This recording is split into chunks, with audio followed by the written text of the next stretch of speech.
বছর কই, এই আমার আগস্ট আসলে 1 বছর হবে। এই তো এসে গেছে আগস্ট, এই আগস্টে 1 বছর হবে। 1 বছর তো হতে চললো, হয়তো আর 1 মাস গেলে 1 বছর। তাহলে আচ্ছা তুই বলো, 2 তারিখে এসেছি। শোনো তুমি তাহলে বৃদ্ধাশ্রমে এসছো 1 বছর হতে যাচ্ছে, কিন্তু হুম। সত্যি কথা বলো তো, যখন বৃদ্ধাশ্রমে ঢোকনি তার আগে কি ছিল? আমি কোথায় থাকবো কোথায় থাকবো কোথায় থাকবো। না না, সে আমি আগে থেকে আমার ইয়ে করা ছিল। তারপরে এখন ঢোকার পরে মনে হচ্ছে এখন বেরোতে পারছি না, এখন বেরোতে পারছি না, এখন বেরোতে পারছি না। মানে মানে কোনো রোগ দুটো, একটা হচ্ছে যখন মেয়েরা যে পয়সা করি নেই, হ্যাঁ আমি তো বুঝতে পারিনি। আমার তো গুরু ভাইরা সব ঠিক করে দিয়েছে না হ্যাঁ ওখানে। হ্যাঁ হ্যাঁ থাক না, তাতে কি হচ্ছে, মেন হচ্ছে তো থাকার জায়গা, খাওয়ার জায়গা, সবসময় ঠাকুরের একটা সান্নিধ্যে থাকলাম, এখানে পরচর্চা, ঠাকুরের সান্নিধ্যে কোথায় ঠিক ওখানে? আছে, এইটাই তো ঠাকুর স্থান, এই তো এইখানে আসতে হবে তবে তো। ঠিক আছে। কত সুন্দর, এই আশ্রমের কাছেই রয়েছে, এখানে আসতে আশ্রমের কাছেই রয়েছে, বলছি কি এখান থেকে হাঁটা পথের দূরত্ব, আমি হাঁটতে পারি না। এই তো হচ্ছে হাঁটতে পারি না, আমার হাঁটুর জন্য অবস্থা খারাপ, আমার লাঠি নিয়ে এই হচ্ছে খবর, বুঝতে পারছেন?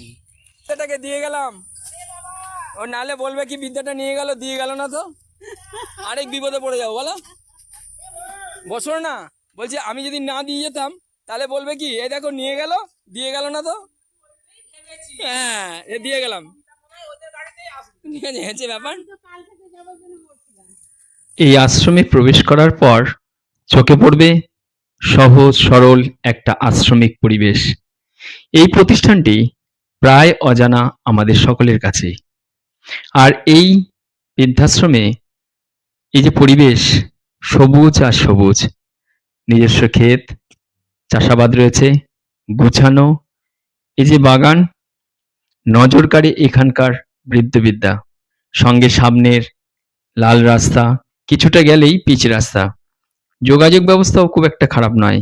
আর এখানকার বৃদ্ধাদের আর একদল সিনিয়র সিটিজেন আরেক দল সিনিয়র সিটিজেনের দায়িত্ব নিয়ে বসে আছে।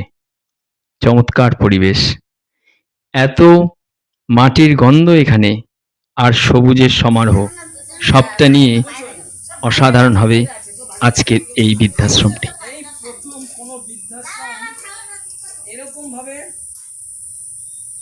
তোমরা এখানে আছো বলে কলকাতাটাকে মনে হবে দারুণ দারুণ দেখতে, সুন্দর ফাটাফাটি রয়েছে বিদ্যুবিদ্যারা মনে হবে, কিন্তু তোমরা ওর থেকে ঢের বেশি ভালো আছো, তোমরা জানো না, তাই দৌড়ে এসছি, নাহলে আসতাম না। বৃদ্ধাশ্রম মানে থাকবে নার্স, থাকবে আয়া, থাকবে মেডিকেল সাপোর্ট, থাকবে কাছাকাছি ওষুধের দোকান, হসপিটাল, নার্সিং হোম, কিন্তু না, এই বৃদ্ধাশ্রমের আশেপাশে সেসবের সেরকম আছে। কয়েকটা ওষুধের দোকান, কয়েকজন ডাক্তারও বসে, কিন্তু শরীর খারাপ হবে না এদের। তার কারণ প্রকৃতির কাছে রয়েছে সবুজ আর মাটি, এ দুটোই। সবচেয়ে বড় বিষয় হলো খোলা মনে আনন্দের সঙ্গে থাকা, সর্বক্ষণ আনন্দের মুহূর্তগুলো শরীরকে আর খারাপ করতে দেবে না। বাড়ির দুশ্চিন্তা, পরিবারের মধ্যে অনটন কিংবা দোটানা মন, সবটা ত্যাগ করে প্রবেশ করা এই আশ্রমে। আর এই আশ্রমে প্রকৃতই আশ্রমিক জীবনযাপন। এরা দুজনের যে ব্যবহার, আর পূর্বেই বলেছি এই ভিডিওর আগে একটি মাত্র ভিডিও বেরিয়েছিল এই বৃদ্ধাশ্রমটি নিয়ে। আজকে এই বৃদ্ধাশ্রম নিয়ে দ্বিতীয় ভিডিও বেরোলো আপনাদের কাছে। আসুন, অসাধারণ লাগবে, চমৎকার একটি আশ্রমিক পরিবেশ। আধ্যাত্মিক ধর্মগুরু কাঠিয়া বাবা নামাঙ্কিত এই বাঁকুড়া জেলার ভরা গ্রামে অবস্থিত এই বৃদ্ধাশ্রমটি। ঘরগুলোর পরিবেশ কিংবা বাইরের পরিবেশ কিংবা ওপরের ছাউনি, সেসবের দিকে লক্ষ্য রাখলে মনেই হবে না যে সত্যি এরা আনন্দে আছে। আর আসুন না, একবার দেখুন না, সত্যি একটা পরিবার কতটা মহা আনন্দের মধ্যে দিনকে যাপন করছেন। খাওয়াটা বড় কথা নয়, আমরা প্রতিদিন খাচ্ছি। তোমরা যে এই অত দূর থেকে কষ্ট করে আমাদের জন্য এসেছো চিন্তা ভাবনা নিয়ে, একটা এই মনোভাবটাকেই আমরা ধন্যবাদ জানাচ্ছি।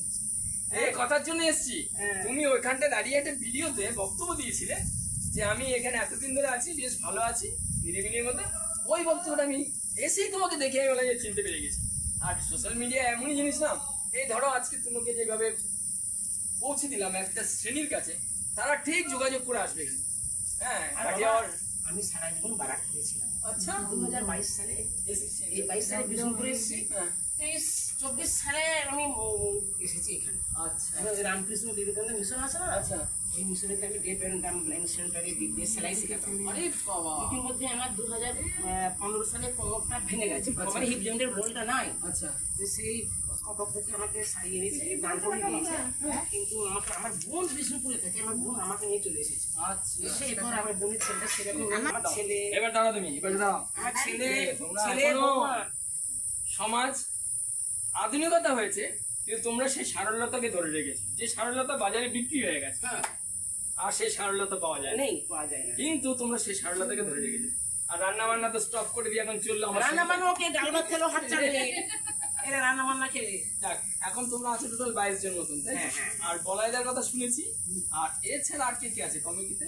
ওরা চান আছে, ওরা চান আছে। বুদ্ধনাথ মন্ডল, বুদ্ধনাথ ঘোষ, ওরা চান দে নাকি? ওরা চান দে আর ওরাই দে। একটা খাতা বার করো, আমি সব ডিটেলস দিয়ে যাই, আমার লিখে টিকে দিয়ে যোগাযোগ করতে বলবে। আর ওনাদের নাম্বার তো আমাদের জানা আছে, ওনাদের কোথাও নাম্বার নেই। তোমার নাম্বারটা দিয়ে যাও। হ্যাঁ, দিয়েছি, আমি দিয়েছি। আমাদের দমদম থেকে খাইয়েছি, এখানে খাইয়েছি, আমার পরিচিত বিশাল খাইয়েছি।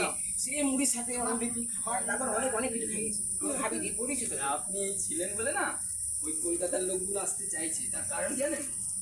সবাই কথা বলতে পারে না। আপনি কি স্পষ্ট বলে দেন।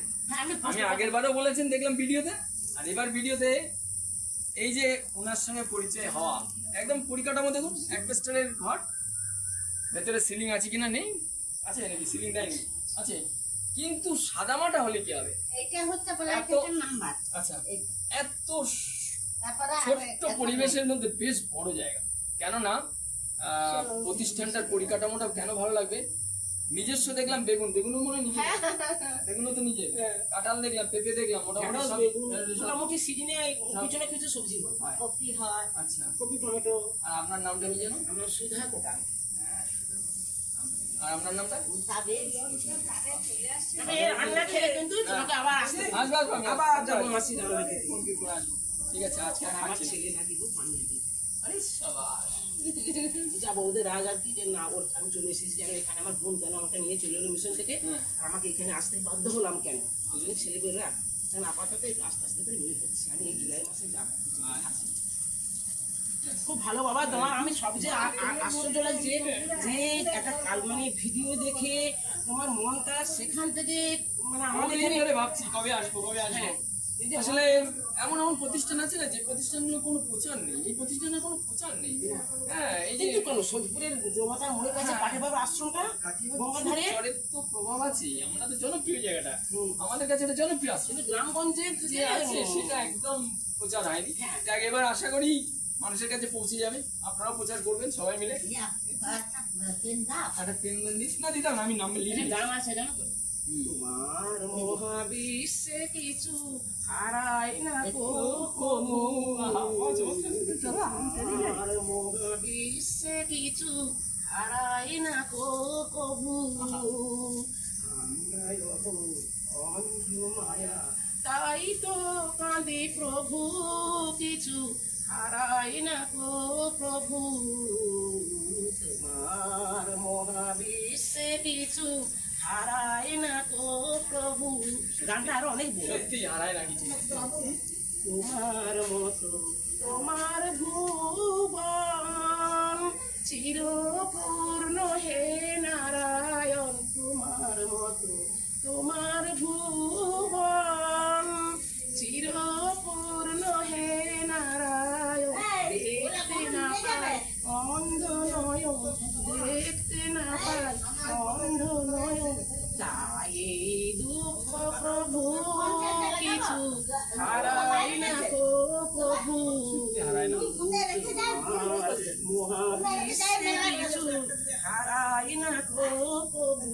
ভাবুন, আপনার সেই গুণও কিন্তু হারায়নি। হ্যাঁ, আপনার যে যৌবনের যে গুণাবলী ছিল সেই চেষ্টা কিন্তু এখনো রয়েছে। বয়স থেকে তো বাড়াতে হ্যাঁ একটু ছেলেকে মানে কি ছিল কপালে সন্তান পেটে নিয়ে চলে এসেছিলাম বাপের বাড়ি তো সেতে 6 মাস রেখে বসে গেছিল এই 35 বছর ছিলাম তো সেলাই কাজ মানে দেশ সেলাই শেখাতাম তারপর ওখান থেকে মানে চলে কপালে নিয়ে এসেছে আবার এখানে তবে আমার মনে লাগে আমি ঠাকুরের আসলে অনেক গান জানি আমি ওগুলো নিজের মনে মানে গানগুলো গাই বা নিজের কাছে হালকা আমি তো ছেলে শুনেছি আমরা কাউকে সে ছেলে যে মাসিমা আপনারা কাঁদবেন না হাতে শুনেছে হাতে আমাদের কষ্ট সহ্য করতে পারে না আমার সঙ্গে আমরা অনেক বড় হবো বাবা আশীর্বাদ করছি অনেক বড় হব অনেক বড় হব আসলাম